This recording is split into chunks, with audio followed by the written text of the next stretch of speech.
Ben, we've been talking to Chris Grayling, the Transport Secretary, who made clear that the government are going to go right ahead with HS2. You're very sceptical about it. Why? I think it's a lot of money which could be used in much higher benefit to cost ratio programs across the north. What does that mean in English?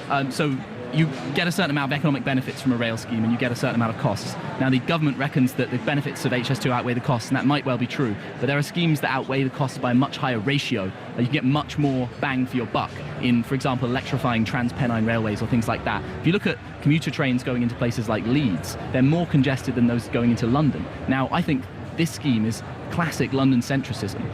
We're just not seeing the huge benefits that can be done outside of the capital. But isn't the north-south connectivity, if that's not a sort of horrible word to use, isn't that really important? And the problem is that the north suffers because it's not connected with the south in the way that other parts of the south are connected to London.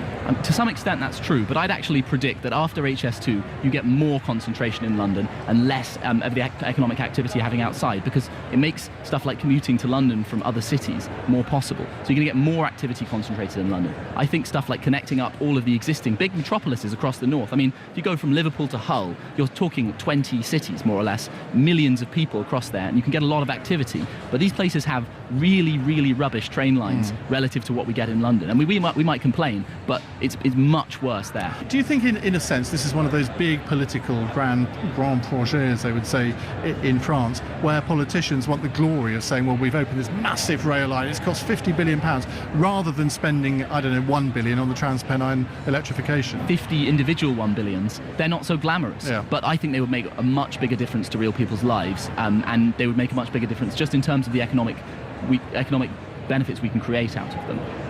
I think that HS2 might well be a good scheme, but if we have limited money to do on these things, then the north will benefit from other schemes.